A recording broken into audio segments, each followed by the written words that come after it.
Good afternoon, everyone. Again, my name is Brad Walter, and today we're going to be discussing a flight scenario where you and one of your friends are trying to fly a multi-engine aircraft to Atlanta to watch the Braves hopefully win a game of baseball.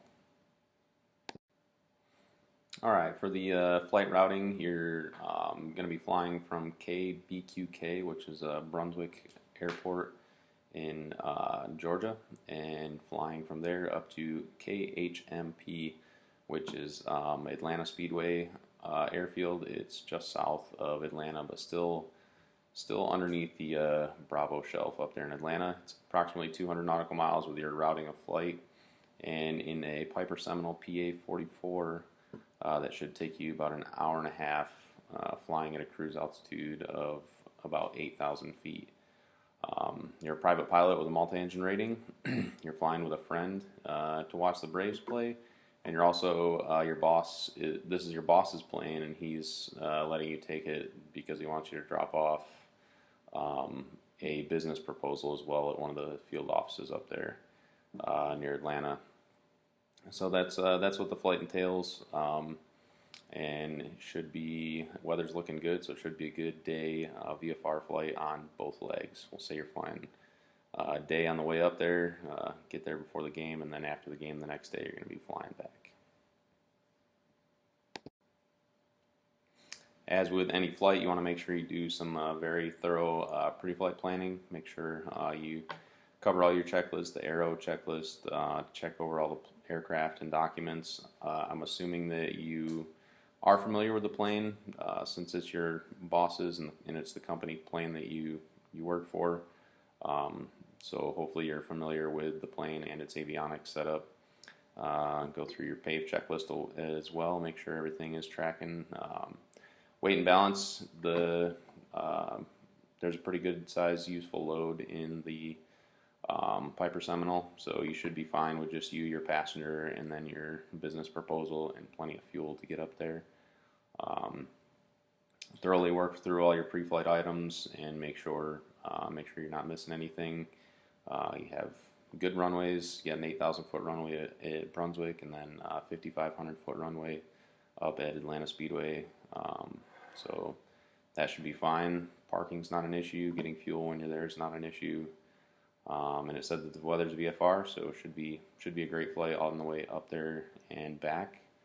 You do have the coastal MOA. Pretty much as soon as you get out of Brunswick, you're going to have to go west initially to avoid that MOA.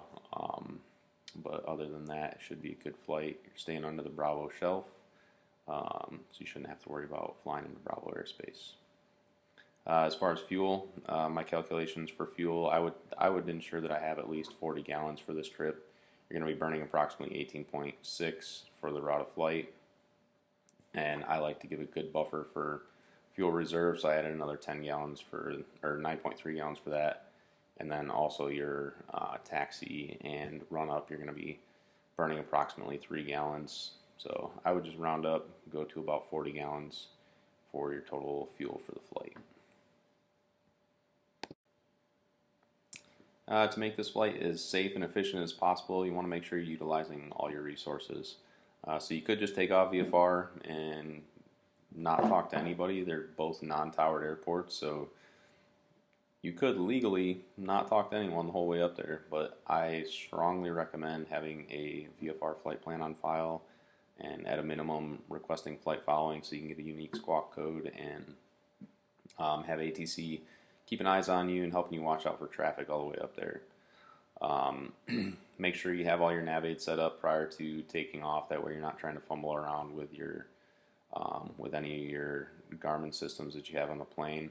Get all that stuff set up and your route of flight planned out so you're ready to go once you get in there.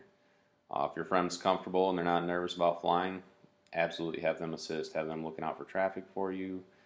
Have them looking up for your side number, your call sign, and have them help you out with checklists if you're comfortable with their knowledge on that as well. Just make sure nothing's getting missed if they are helping you with that.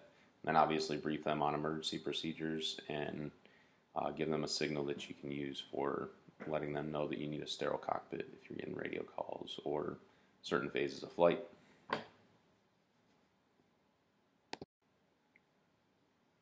Again, with any flight, you want to make sure you're planning for the unexpected. This seems like a pretty low pressure flight. Shouldn't have a whole lot of external pressure. Yes, you want to get there with your friend. You want to go see the game, and your boss wants you to carry that proposal up there to the office for him. But obviously, you don't want that to affect your decision making too much on this flight. Should be pretty low pressure to go. Make sure you have an alternative means. If worse comes to worse, you could always drive up there. You have two people, just plan for a little bit longer of a trip, and you could drive drive the distance up there if something happens with the plane. If you do get in flight and you have an issue, make sure you identify some diverse airfields along the way, so that you know some places that you could safely land in the event you do have some sort of in-flight emergency. Weather, it says that it's VFR, but make sure you're constantly checking it and updating it and making sure you are prepared in the event you do have some unexpected clouds or unforecast weather along the way. Again, it does seem like a pretty low threat, minimal risk flight scenario, but like any time you're flying, something could possibly go wrong.